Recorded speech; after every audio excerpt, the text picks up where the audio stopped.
I want to thank the last panel. I thought it was fascinating and terrific. I went back and asked the NYU folks, did you really mean 3 million people were in that database? And they said, yes, it was 3 million going back to the 70s. And they had not purged the data. It was all sitting there to be hacked, which is quite extraordinarily. I also noted here we are at NYU, an independent ethics and journalism organization, hearing about the independent NYU publication, writing critically about NYU. So that's really what independent journalism is all about. So I'm Steve Adler, and I guess I've introduced myself before. This panel is on publishing in the face of opposition.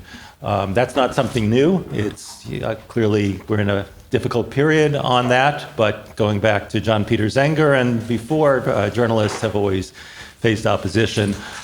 In my own career, it's definitely governmental, of course, and it's institutional, but we haven't talked much at the event last night or here about corporate interference. I have found that over the years to be probably as great a problem as anything. Corporations have really powerful and rich lawyers who come in and try to impede you with everything you're doing. So anybody who does business journalism knows that. It's another place where opposition comes in. And I guess what we want to think about and talk about today is how do you work in that environment? We know that's the environment, but how do you go forward? How do you do your work effectively? And what's your stance? As Marty Barron said, are we working, or are we at war? Are we at work? Maybe we need to be at war. I mean, it's certainly an open question that we can talk about. We're very lucky to have this great group of panelists from the Associated Press, which was the winner of the First Prize Award and got that lovely trophy. Yesterday is Anna Johnson, who is the Washington Bureau Chief, and we're very honored that she's here, and Zeke Miller, who is Deputy Washington Bureau Chief and a longtime reporter in Washington on national affairs and many other really important topics. From the Retrograde at the University of Texas, Dallas, Gregorio Olivares Gutierrez. Gregorio is a political science and philosophy double major, assuming that's still true. That's what it said on your resume. And he is editor-in-chief and CEO of the Retrograde since its founding in September 2024. And he was EIC of its predecessor publication, The Mercury. And one of the first things we'll get into is what the heck happened there. And from the Atlantic, Shane Harris, who is staff writer at Atlantic, covered national security and intelligence, and has written on these topics for more than 2 decades, including as a staff writer for the Washington Post, one of the really important and skilled Washington reporters out there. So thank you all for being on the panel. Did I mention you, Sherlyn, or did I forget you? So sorry. Sherlyn Dominguez, staff writer at the Retrograde, and what do you major in? What's your... Political science. Political science. Yeah, I feel smart when I say that. Wonderful. Good. Nice to see you too, Sherlyn. And congratulations on the award. I want to start with the Associated Press. You've been in the news constantly. Not only do you report the news, but you're very much in the news. And I'd be really interested in hearing about your process. We know that you stuck with the name Gulf of Mexico, even when the president insisted it was Gulf of America, and you described yesterday that because the Gulf of Mexico crosses more than one country, it's really not the president's purview to set your style guide as to Gulf of Mexico. But I just wonder, we talk a lot about ethical processes here. What happened internally from the time you learned about this to the time you decided to stick with Gulf of Mexico? Who was involved in that decision? What were the considerations? To what extent did you think about maybe it was better to go along? I mean, just if you could talk us through what your considerations were. And do you mean in sort of the process, just so I understand, the process more about our decision on the style part of it? Yeah, to continue even in the face of I can start opposition. there, and Zeke, please jump in. So, the style book, which I'm sure many of you, if not all of you, are familiar with, the AP style book. It is really, it is a guideline. We use it at the AP Advocacy, and it's a guide for journalists and others across, the United States and elsewhere for, everything from, how numerals should work in stories to, much more complicated issues and sort of how we're going to describe something, how the AP is going to describe something, or how a phrase might be used. And it is truly a living, breathing document. We do actually put out a actual book every year, but I use the online version because it changes so much and it gets updated as new things come up, as words and things evolve, and how phrases and words become more widely understood or just evolve in our language. And so it's a really truly living, breathing document. And when the president on first day in office had a number of executive orders, and one of them was to rename the Gulf of Mexico to Gulf of America, as well as Denali to Mount McKinley. We had, when that happened, we had started to get some questions from many of our customers. We're a global news agency, so we have customers all over the world, and they were wondering, what are you going to do about, in particular, about the Gulf of Mexico, because obviously that is huge body of water. It's international waters, and it's used in a variety, for a variety of different ways of stories and reporting all throughout the world. And so our style book committee, which is a committee at the AP, it gets a lot of input, reviews things. Some things are faster decisions. Some things take many, many months and years of constant sort of discussion before anything might change or not change within the style book. It truly is sort of a living, breathing, evolving, never-ending process. We decided at the AP that we would decide to obviously continue to call it the Gulf of Mexico. The President of the United States does not have the authority to change the name. But we did in that decide that we were going to then, for Denali, go to Mount McKinley because it is within the United States. One of the reasons, not just that the president does or doesn't have the authority, is that what would be most widely understood. And that is a really important part of our decision-making process when it comes to the style book. It's like, what would most people, or many people, widely understand, so that the point of it is clarity. So people understand that the language that you're using, that you're being clear about it. And so that's certainly absolutely factored into it, because the Gulf of Mexico is what is widely understood for, it's been hundreds of years and is widely understood around the world. We put out if you've ever read the style book update on it, it's quite simple. It's, I think, a couple paragraphs. It's, it says that in there, and it also says around Gulf of Mexico that they'll also, refer to it as the Gulf of America if needed in the context of the president's executive order. And it was pretty straightforward and simple. And maybe I'll pass it off to you after this, but that was the style book entry. We had it out there for a little bit. And at some point it came onto the radar of the president, who came, and that's when we found out that this had been something that he was not happy with. And I don't know, Zeke, if you want to sort of take it from there, since you were there that day at the White House. Yeah, just speak briefly. There was really never a moment where we considered changing that style guidance that had gone through the formal process. And fundamentally, we were not going to be in a position to do our jobs, on any other topic if we had acquiesced to that sort of demand, that sort of threat. So there was really never any consideration of that. The process after I was summoned to the White House press secretary's office, I think it was a Tuesday morning, was basically I walked out of that meeting, sent a couple Slack messages saying, "Hey, we all need to get on the phone right now." It included our lawyers and some Anna and some of our other top editors here in New York. And then I just memorialized that entire conversation in in one of several memos that to them of just sort of, here's exactly what happened, what was said to me, what I said back, and we went from there, which was we tried to explain our decision-making process to the White House. I mean, there are things in the style book I don't like, the Oxford comma, for instance, in the AP style book. I have fundamental disagreement with that, but it's the policy. But that might be fired. The dialogue with the White House was largely, us explaining our process. And hearing them out, because we would hear anybody out on any topic. That's what we do. We're journalists. We listen to all sorts of people about all sorts of things, about their opinions, and then, we stick by our guns, and that's what we did. And the legal process played out from there. Yeah, I would say, we tried to find a resolution of some sort that would not compromise our standards.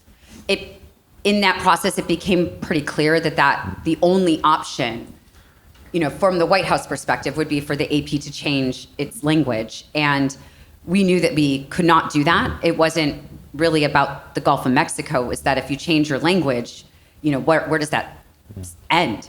And we knew that we could not do that, and we could not find a resolution, and that is inevitably, why we had to file a lawsuit over that, because there was never going to be some sort of resolution that would not compromise our standards in any way. Everything being a negotiation at the White House, can you tell us what you offered, what you thought could be done without compromising your principles? We never offered to change the name of. But did you offer anything? You suggested you would. It was more of an explanation, I would say. Just like, here's our process. Here's what the style book is. Here's why we're a global news agency, and hope. You have to try everything. You have to hear everyone out. You have to see and see. And hope that maybe if we sort of explained what the process was, how we went about it, and that that this was in what the style book actually is, that maybe there would be sort of from our perspective that they would sort of back off and say okay, but that obviously was not what happened. Yeah, great. Thank you so much. When I started as a reporter, the AP style book had employee with one E, and it just drove me EMPLOYE, and it drove me absolutely crazy. I was almost left the business, but then. But then you changed it finally. But then we should see a living, breathing document. There's always subject to discussion and potential changes. So, right. Let me turn to Shane. Shane, how many administrations have you covered? Which ones? Since the Clinton administration, technically. So what is that? Clinton, Bush, 4, 5? Are we 5? My math is bad. Yeah. Yeah. Wow. So, it's just so tempting an opportunity to ask you. So what has been the difference? You don't have to go through everyone if you don't want to, but is it very different covering the Trump administration? Obama administration was kind of famous for not being very helpful to journalists. What would you describe as the differences or similarities in covering various administrations, including the Trump administration? Well, the Trump administration is unlike any other administration for so many reasons. When what I cover in intelligence and national security, I can't say that any administration has been especially helpful. They guard pretty closely the information that I write about. They've all been professional, operated within a kind of, for lack of a better term, a sort of set of mutual understanding that this is an antagonistic relationship, but it's professional. And just because I'm pushing doesn't mean I'm trying to be disrespectful or anything like that. But there's a kind of a healthy sense that on both sides, particularly when it comes to national security reporting, that we feel that we have a job to do to inform the public. They feel that they have a job to do to protect information, and also and sometimes to inform the public. There is not that understanding in this administration, from my perspective. It is a hostile relationship. We are not just seen as the enemy; we are called the enemy all the time. The Secretary of Defense was just having a press conference where he compared the press to the Pharisees. I'm not sure who Jesus Christ is in that scenario, but you can leave it up to him to answer that. The president routinely says that we lie. I'm used to politicians saying that journalists spin or they're biased. A president who says we actively lie and make up sources is unique, both in my experience, I think, and probably historically. It doesn't change how we do the job, I think. It certainly changes my expectations of what the administration is going to be willing to engage on.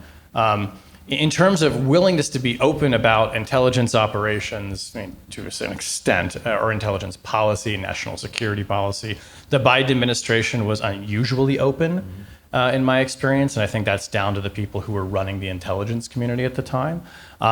Again, with this administration, really not so much. But we all kind of understand how this operates from covering the first term of Trump. There's a big difference in who he has around him now. For the first administration, particularly in the national security space, he was surrounded by people who were, I think, trying to act as regulators on some of his impulses and the things that he wanted to do. Those people are all gone. It's enablers now. Yeah. And we'll come back to the now famous Signalgate on our next round of questions, but I just thought, getting access to your broad experience would be really useful. So let me turn to the University of Texas, Gregorio and Sherlyn, and again, apologies, Sherlyn, for skipping your introduction on the first round. So I guess what I'd like to hear about first, because I'm really intrigued by it, I've read a little bit about it, kind of what happened with your student organization, and well, tell us what happened. You had the Mercury, and now you're the Retrograde, and that's really unusual. So what happened? Yeah, and I'll try to keep it brief. It's like 2.5 years of back and forth conflict with the university. So if you want to be regaled with more stories, feel free to talk to me afterwards. I'm happy to answer any questions. But in general, we had always had tension with the university the moment we started doing investigative journalism as the Mercury. I came in my freshman year, and the very first newspaper I saw that the Mercury had put out was about students doing an investigation into a person who was torturing cats in the testing center at the university. I had not been interested at all in journalism before this point. I wanted to be a lawyer, I wanted to do poli-sci and philosophy, and that one story changed my mind, because I was like, well, that's amazing. I would love to do investigations like this that uncover pretty insane things for the most part. Who would have thought the university's payroll includes someone who is actively torturing cats and being criminally convicted for it? It seems absurd. And then I joined, we started writing, and it coincided with the series of protests that kind of like swept the United States, students protesting for and against Israel or Palestine. And our campus was one such hotspot. Prior to this, UTD had never really seen a protest. Looking back through our old archives, we really only had one protest when George Bush and Vicente Fox held a kind of like meeting on our campus back in like the 2000s. One person was protesting, they were arrested. That was the extent of it. We're a very new campus, very quiet campus for the most part. Students come here for STEM, for business, for their kind of like humanities, and they just do that. They don't really have that kind of like social scene. So these protests were unique, they were unprecedented, and they were met with extreme force on campus. On May 1st, which was my first day as editor-in-chief, we had our very first encampment. It wasn't just a protest anymore. They had set up their kind of like barricades. They had some food. They had like a mat so that students could sit down, study, prep for finals, because finals was a week away when this encampment was set up. We had our reporters doing kind of like breaking news coverage throughout the day, staying at the encampment, seeing what's going on, and just kind of like watching. It was a relatively like peaceful event. Students were able to walk right through it. Students were able to study. Professors were coming and dropping off like history books for them to read and prep. And for the most part, it seemed like, okay, like it's a protest, it's causing a minor disruption, but they've done far worse before. Like they're not chanting or like pushing through crowds of students. They're just hanging out in one spot. And then our university brought snipers and a military helicopter and riot police with rifles and batons, and they stormed through this encampment, arrested 21 people, including students and faculty, and then they went radio silent. Throughout the whole day, we had reached out to the university, nothing. We filed a public records request with the help of the Student Press Law Center, not the only student newspaper that does it. I think Stanford mentioned that they also are a big fan of them. And we did that. Our university told us, hey, that's journalistic malpractice to be doing that. They demoted our advisor 2 days after we published all of the information we'd gathered from our investigation and from our records. The rest of the summer was us going back and forth, fighting on even the most basic things. Things that had once been allowed, our students getting paid for the work they do, suddenly weren't because of a bureaucratic rule that isn't available anywhere online.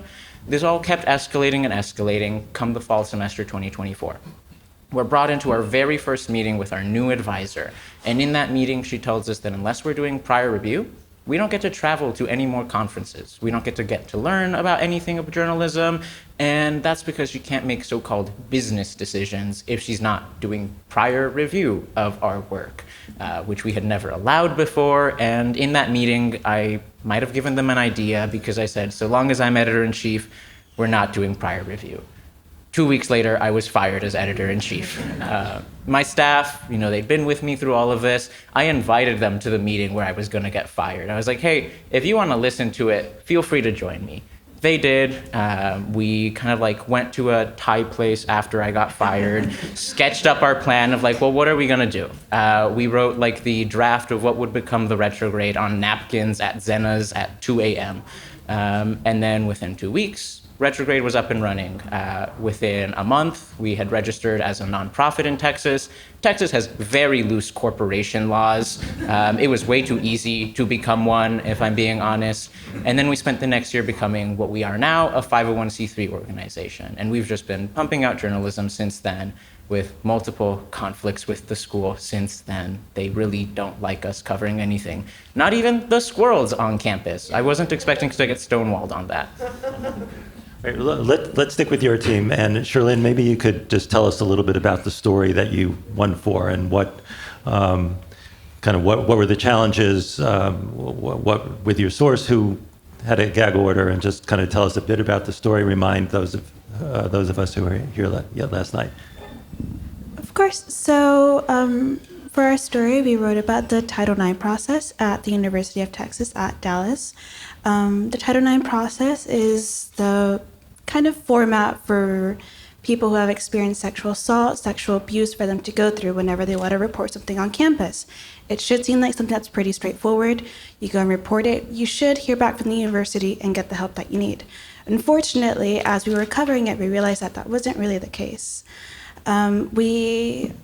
The story kind of started when Gregorio had pitched it to us, and it really intrigued me because I was so disappointed. A school is supposed to help you, and it's not.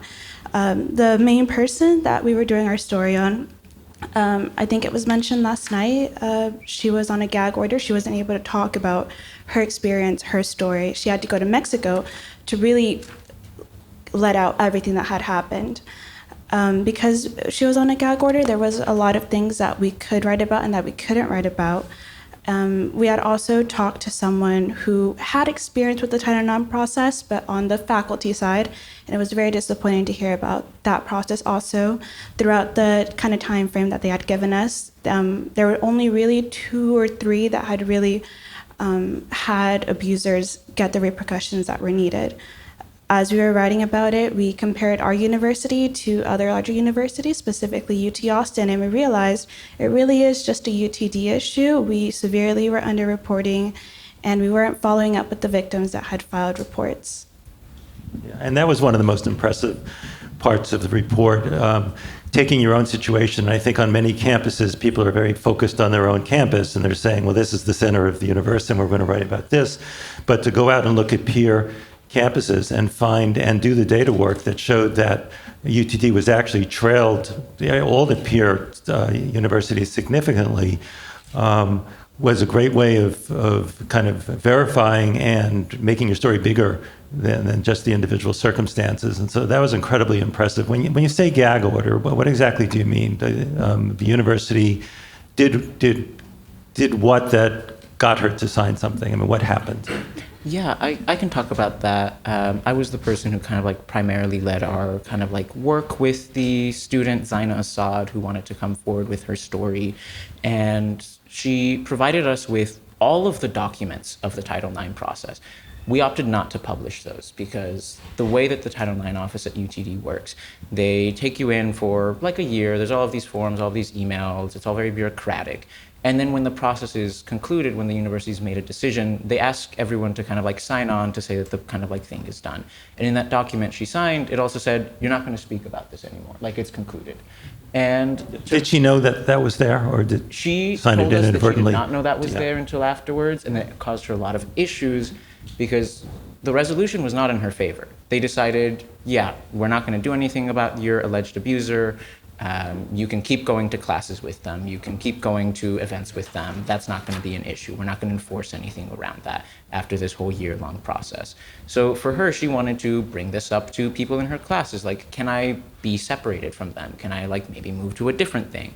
And she was told she can't do that. So when we were doing this, we kept a lot of those things just kind of like on background, not really published, but we used the more kind of like, I guess, kind of like poignant parts of her kind of like personal experience as kind of like the lead of what was going on. We open up with her discussion of like what she felt interacting with the Title IX process. We have like that visual that ran with the story of like, we believe you, we support you, we're here to just like get you justice. And that's what they kept telling her throughout the process. And that never happened. So When it comes to her personal experience, our lawyers at the SBLC said that's perfectly fine to run. But when it came to a lot of those more bureaucratic things, that was just to inform our process of what do we know actually happened, here are the receipts.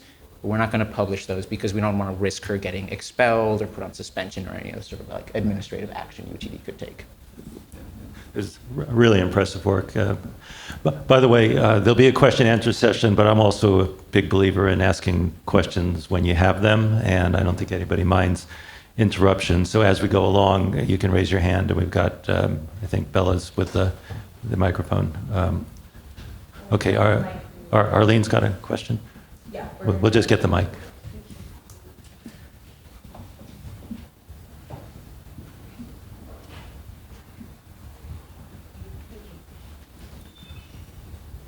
Thank you so much. This is a question for AP. I'm just fascinated.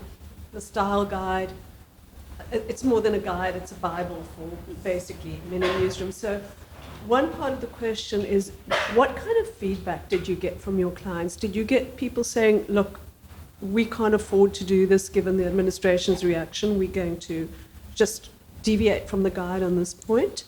I'd like to hear a little more about that. And then Zeke, also, could you tell us a little bit about the tone of your meeting with the White House? Was it hostile, cordial? Were consequences alluded to if you didn't change it? That's the question. Sure. On the first point, I can't speak to that in great detail. I don't know that we got a lot of feedback. I mean, it is a guide. Our customers, if you're a customer of the AP, it's not like you have to follow everything in the style guide. And certainly lots of people make different changes. They have their lots of news organizations have their local style guides. They, in part because certain words, something really particular to them, but also like it might not be as widely, the way we might do it might not be as widely understood to their own audiences. I do think a lot of news organizations continue to call it the Gulf of Mexico. The AP is not the only one that does that. There are some that do not. But I don't know in particular. I don't know that necessarily anyone came to us to voice that. It was just this individual decisions that news organizations had to make. And that meeting was about 4.5 minutes, I want to say, in the press secretary's office in the West Wing.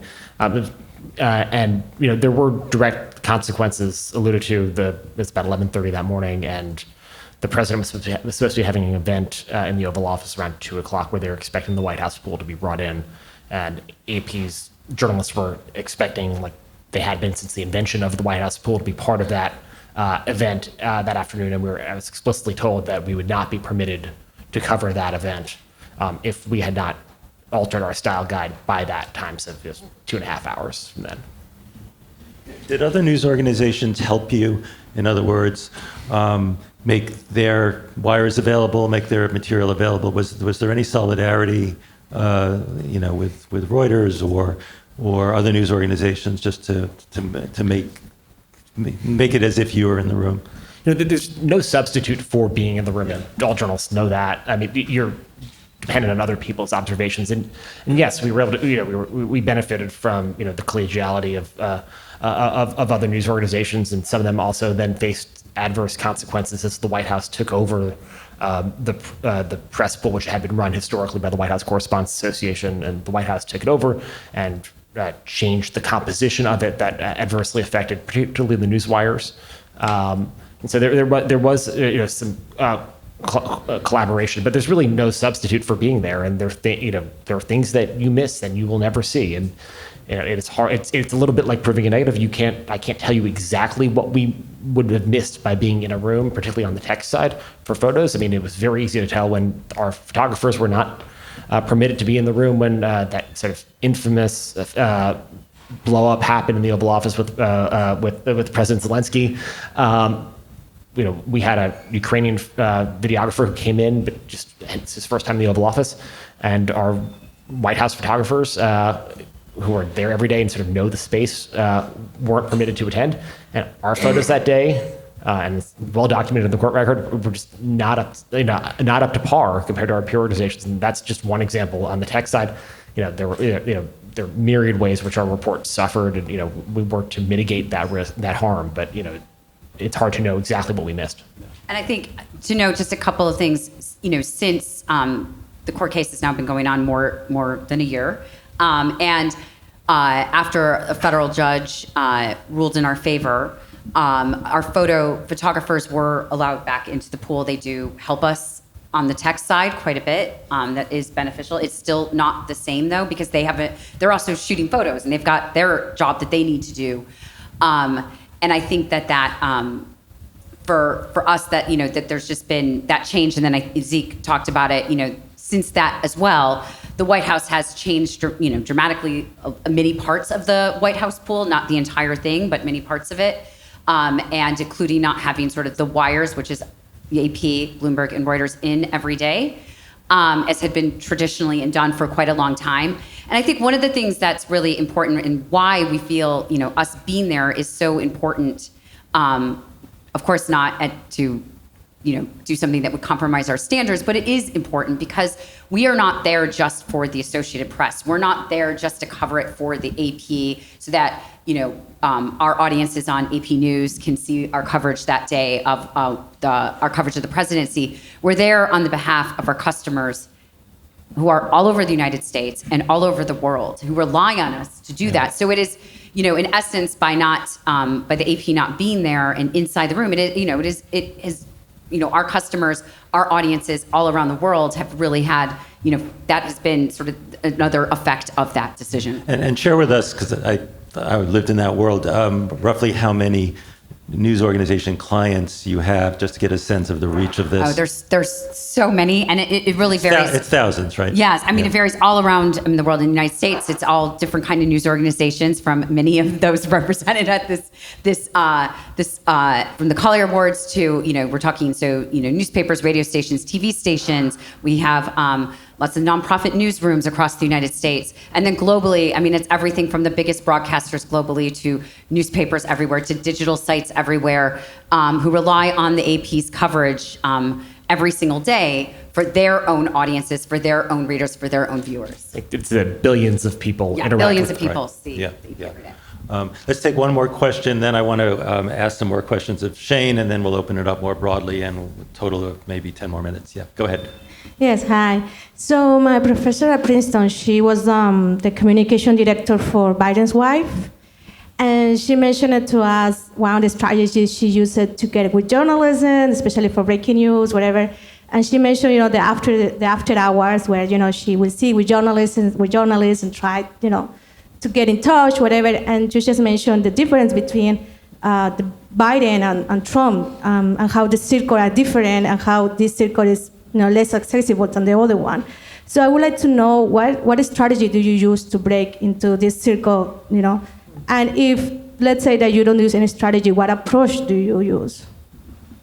I can start, and then also I might kick it over to Shane too, because I think one of the things every administration is different, and one of the things I always loved about the White House speed is that it runs the gamut from covering the president as an individual, like do they like broccoli or hate green beans, to matters of war and peace and politics and policy and everything in between. But one of the elements of that is that you have to sort of adapt your coverage and your methodology to the president's personality from the day starts earlier or later if they're an early riser or or a late riser, to how their circle operates and who the key players are and how information flows, and because there is just so much turnover every 4 or 8 years, and there are certainly massive differences between Biden and the Trump administration. There are also differences between Trump 1 and Trump 2, and and the size of the circle. Who knows what information? One of the stories that are always told about Trump 1, the first 6 or 7 months, the White House was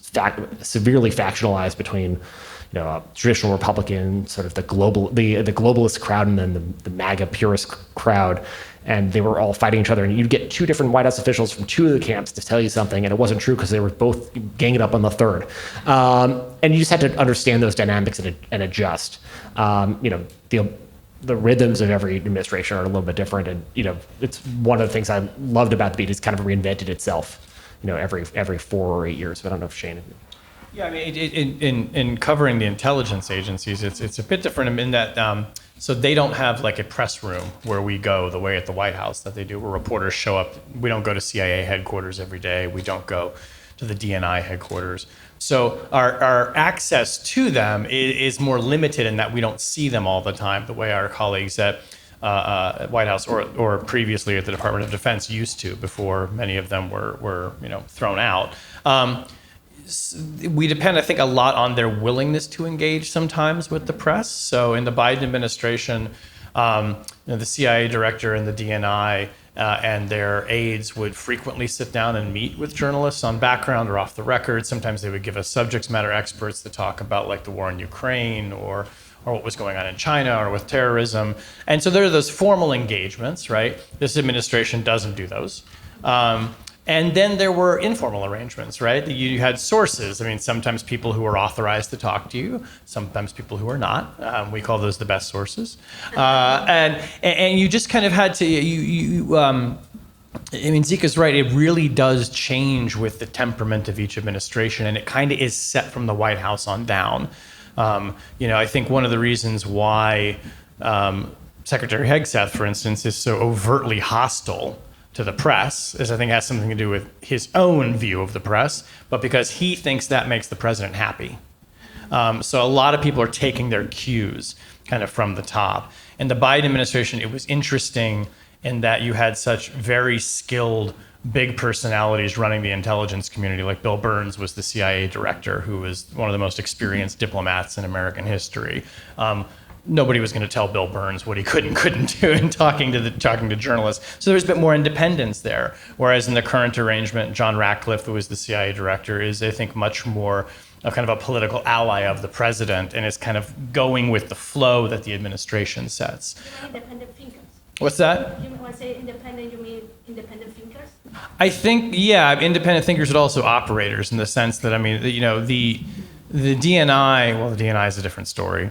But I think the CIA is going to be very much in lockstep with the White House on whether or not the message that they're putting out, and they're just not as welcoming of those interactions with the press. I mean, the director doesn't really sit down that frequently the way the previous one did. But you just work around that as a reporter. You have to, because we still have to report information, and you never want to be taking everything from official sources only. So we talk to a lot of people who are in the building, people who are out of the buildings, who are talking to people in the buildings, and that's how we sort of do reporting. Yeah. And last question for Shane, and then we'll take maybe one more question and then have lunch.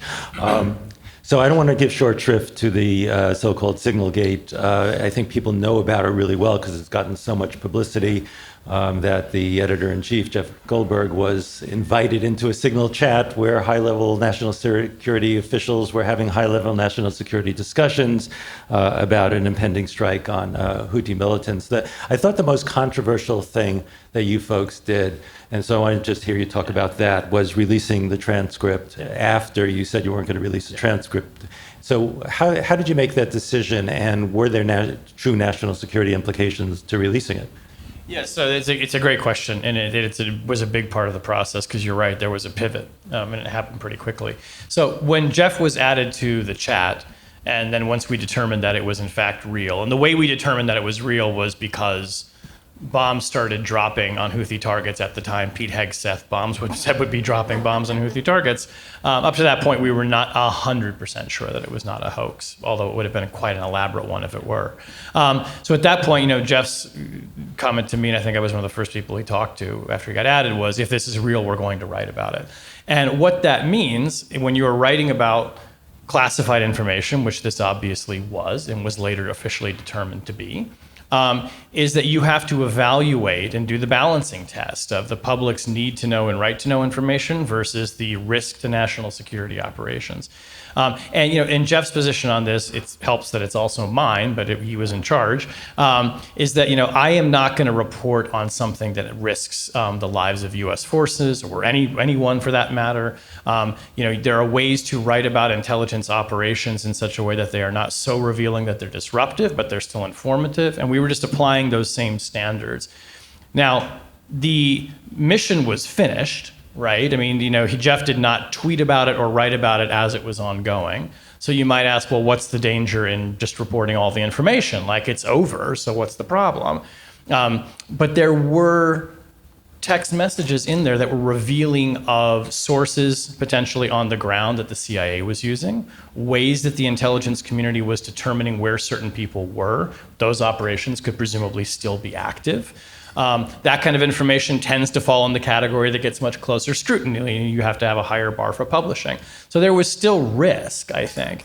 And we went through and we basically filtered out, okay, these are things that we know fall too much into the category of too revealing, let's be responsible, and other things that we would clearly publish. The emojis we knew we would publish from the beginning. There was no question. So we took a week reporting this story. I was doing a lot of reporting around it. Jeff is writing, I'm writing. We're kind of reviewing this with our editors, and it was this really deliberate, painstaking process. And we got to the final version of the story. We published that. Everyone remembers when that came out. And, I thought we had sort of gamed out all of the potential responses from the administration. They ended up giving us the one that I hadn't anticipated, which was to say, oh, none of this is classified, what's the problem? Which kind of immediately relieved us of a certain burden, which is not to say that we're not allowed to publish classified information. I mean, we do that, but we took it seriously that this was classified and sensitive, and the administration was now saying, no, it isn't.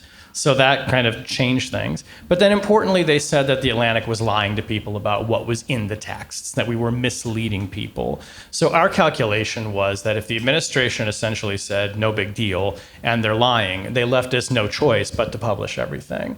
And I'll note that we published everything except for the name of an active intelligence officer. I knew who that person was. I had spoken to that person before. And we chose to leave that out, partly at the request of the CIA, by the way. So there actually was some sensitive information in there, it turns out. But because putting that person's name in print could potentially ruin their ability to ever serve overseas in an undercover position again. And this person was an aide. They were not involved in any way in the decision making, and it just felt like that was like an innocent bystander. But that's the only thing that we left out. Do we have time for one more question, Ryan? Okay, let's just take one though. Okay, and then we can all talk over lunch. Thank you. I'm curious, each of you took such unique decisions in response to being attacked personally and your credibility being called into question, navigating for the AP, getting in those spaces, creating a new newspaper, publishing the information you had.